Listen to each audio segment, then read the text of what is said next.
Assalamualaikum warahmatullahi wabarakatuh dan salam sejahtera untuk kita semua. Sahabat moderasi, berjumpa lagi dengan saya Waode Asnani dalam tayangan podcast Warta Moderasi Kemenak Sultra. Dan saat ini telah hadir bersama saya di studio Warta Moderasi Subkoordinator Sistem dan Layanan Informasi Kepegawaian Bapak Yogi Pribadi STMkom. Ya, Assalamualaikum Pak. Waalaikumsalam warahmatullahi wabarakatuh. Iya, gimana kabarnya hari ini Pak? Alhamdulillah baik. Iya, selamat datang di Sulawesi Tenggara dan selamat berkunjung di Geraha Moderasi Beragama Kanwil Kemenak Sultra. Alhamdulillah. Iya. Ini kunjungan yang keberapa di Sulawesi Tenggara, Pak? Keempat. Keempat ya. Gimana kesannya, Pak, selama kunjungan di Sulawesi Tenggara? Alhamdulillah cukup baik, apalagi cuaca selama 3 hari ini terus turun hujan, jadi sejuk. Iya, iya baik. Sebagaimana diketahui ini merupakan studio Warta Moderasi Kemenak Sultra yang tepat berada di Geraha Moderasi Beragama dan merupakan inisiasi dari Bapak Kepala Kantor Wilayah Kementerian Agama Provinsi Sulawesi Tenggara, merupakan salah satu upaya dalam mengerusamakan moderasi beragama di Sulawesi Tenggara. Luar biasa. Iya, baik. Berbicara tentang Simpek ini, Pak, barangkali saya cuma ingin tahu sedikit nih, dan mungkin sahabat moderasi juga, kemudahan apa yang diberikan dalam sistem Simpek ini, Pak, dalam layanan kepegawaian ini? Saat ini kami sudah mengembangkan Simpek sampai dengan versi 5. Iya.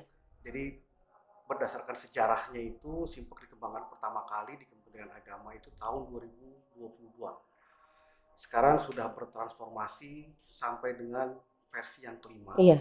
Yang mana di versi kelima ini terdapat fitur untuk pemutakhiran data mandiri. Iya.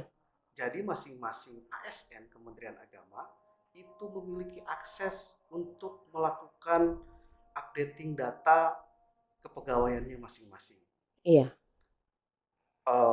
Akses untuk masuk ke aplikasi Simpek 5 itu masing-masing PNS bisa request ke admin Simpek pada unit kepegawaian di satuan kerja masing-masing.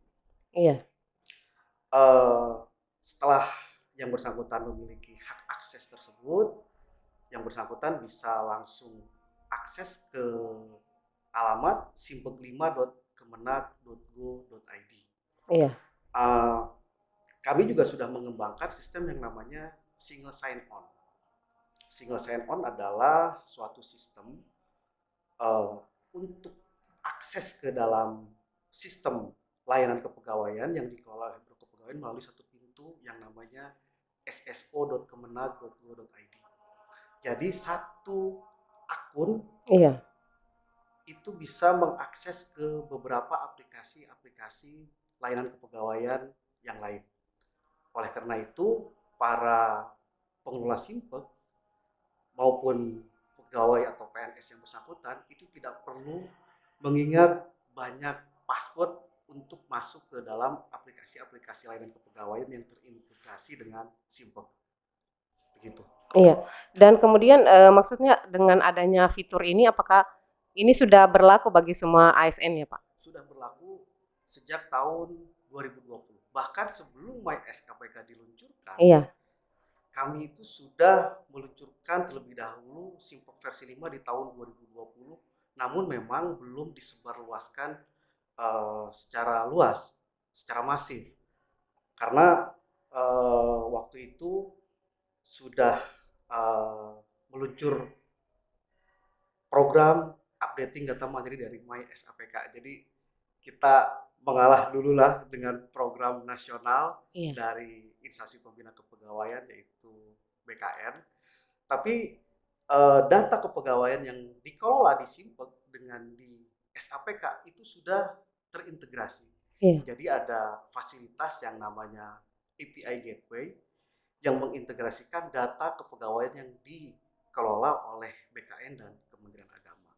Sejak tahun 2019, kami pun sudah mengembangkan fitur yang namanya API Gateway untuk berbagi pakai data kepegawaian yang bersumber dari database Simpek.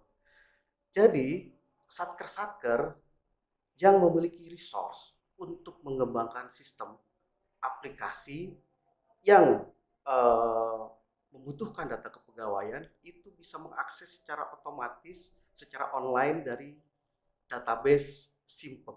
Iya. Oleh karena itu tidak ada lagi istilah duplikasi data atau double atau redundansi data yang dikelola oleh berbagai macam sistem aplikasi.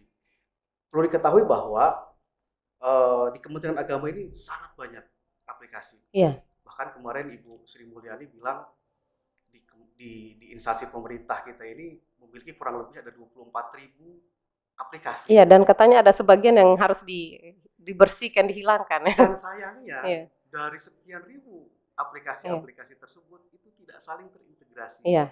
Karena berada di pulau-pulau yang berbeda. Iya. Nah, kami sejak 2019 sudah mengembangkan API Gateway itu agar Simpek-simpek yang dikelola di satker-satker itu tidak berbeda datanya dengan data yang dikelola di Simpek pusat. Iya. Kami mengetahui bahwa di beberapa satker di Kementerian Agama itu mereka mengembangkan sendiri aplikasi-aplikasi yang berbasis data kepegawaian juga. Oleh karena itu agar tidak terjadi perbedaan data antara yang dikelola oleh pusat dengan yang ada di satker, itu kami mengembangkan sistem integrasi atau berbagi pakai data Simpek di Kementerian Agama. Sehingga ketika terjadi perubahan mutasi data kepegawaian di pusat, otomatis data kepegawaian yang ada di satker juga ikut otomatis berubah. Iya. Jadi tidak ada lagi duplikasi atau perbedaan data antara yang dikelola di pusat dengan yang di satuan kerja. Iya, biasanya Pak, ini perbedaan data ini apa yang menyebabkan sampai bisa terjadi? Karena keterlambatan dalam hal updating data. Oh iya. Semisal ketika Biro Kepegawaian menerbitkan SK mutasi, itu seringkali tidak dilanjutkan dengan proses updating data pada tingkat satuan kerja. Sehingga ketika diterbitkan atau dilaporkan dalam sistem pelaporan Simpek itu terjadi selisih jumlah data pegawai yang kami laporkan dari pelaporan Simpek dengan kondisi real di lapangan. Iya, baik. Kemudian nih Pak, saya dengar akan ada namanya semacam kerjasama dengan Biro HDI ini dalam hal apa nih Pak? Sudah terjadi. Ya. Saat ini sedang dikembangkan Super Apps.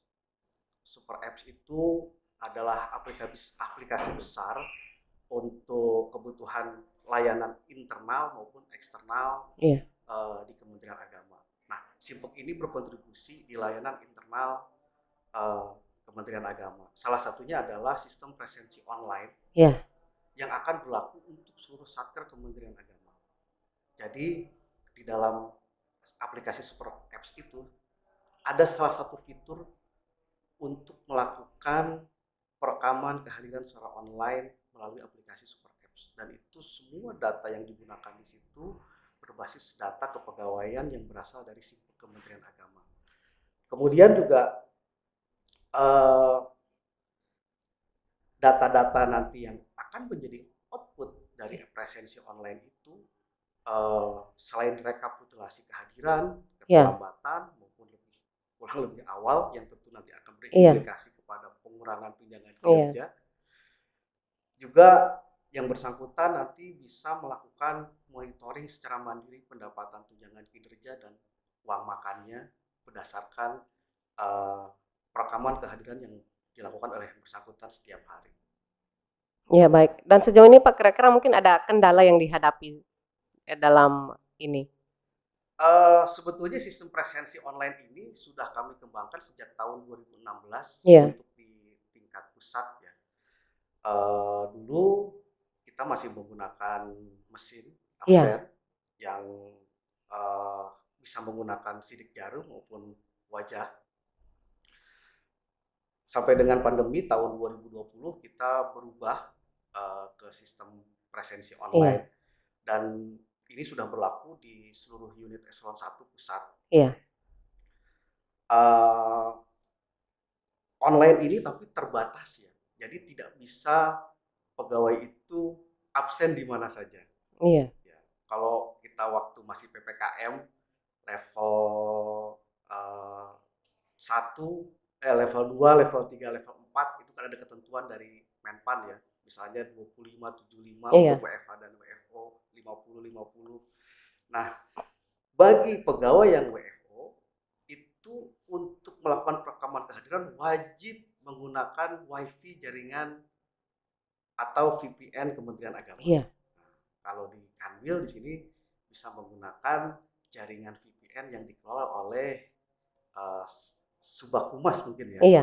Nah, seperti itu. Jadi kalau tidak menggunakan jaringan VPN Kementerian Agama, yang bersangkutan tidak dapat melakukan perekaman kehadiran work from office. Nah, jadi kebetulan sekarang kan sudah di level 1 ya. Jadi 100% PNS itu harus bekerja semuanya di kantor. Iya. Oleh karena itu yang bersangkutan wajib pagi dan petang itu mengkoneksikan peralatannya, baik itu menggunakan handphone, laptop, atau PC yang terkoneksi ke jaringan VPN Kementerian Agama agar dapat melakukan presensi secara online. Nah, kalau dulu waktu masih kita bisa WFH, nah itu tidak dikunci. Iya. Tidak dikunci untuk absen menggunakan VPN Kementerian Agama. Jadi menggunakan paket data operator manapun sudah bisa. Tapi kita catat alamat Google Maps-nya. Iya. Seperti itu. Iya.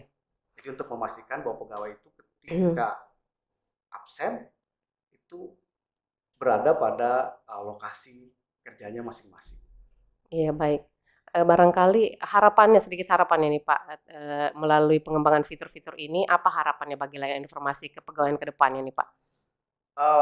Karena sekarang sudah eranya era digital ya, Iya. sudah waktunya layanan kepegawaian itu meninggalkan dokumen-dokumen fisik. Karena sekarang sudah serba digital, tanda tangan juga sudah digital. Iya. Jadi kami saat ini sedang mengembangkan aplikasi untuk layanan online Kementerian Agama. Jadi dari satker-satker ketika mengusulkan layanan-layanan administrasi kepegawaian, baik itu pengangkatan ASN, mutasi, pensiun, dan sebagainya, itu menggunakan portal layanan kepegawaian. Jadi cukup diupload surat pengantarnya, dokumen-dokumen yang dibutuhkan, klik submit, nanti langsung masuk ke sistem disposisi online yang kami kelola. Sehingga pengusul itu bisa melakukan monitoring sejauh mana usul layanan kepegawaian yang pengusul lakukan, sudah sejauh mana prosesnya, kemudian bisa ditelusuri juga macetnya ada di mana, sehingga juga kami di Biro Kepegawaian juga bisa melakukan investigasi. Oh, ini ketika terjadi permasalahan solusinya seperti apa, jadi lebih cepat dan lebih transparan pengelolaannya. Iya. Baik, sangat membantu sekali ya Pak dalam proses kepegawaian ini. Insya Allah mohon dukungannya. Iya, baik. Terima kasih Pak atas kehadiran dan bincang-bincangnya kali ini. Iya. Terima kasih. Sahabat moderasi, demikian bincang-bincang kita kali ini. Bagi sahabat moderasi yang ingin mengetahui berita dan informasi seputar Kemenak Sultra lainnya, silakan mengunjungi situs website kami di sultra.kemenak.go.id atau melalui kanal YouTube Warta Kemenak Sultra dan media sosial kami lainnya. Terima kasih atas perhatian Anda. Sampai berjumpa kembali dalam tayangan selanjutnya. Wassalamualaikum warahmatullahi wabarakatuh dan salam 3B. Salam 3B. Waalaikumsalam warahmatullahi wabarakatuh.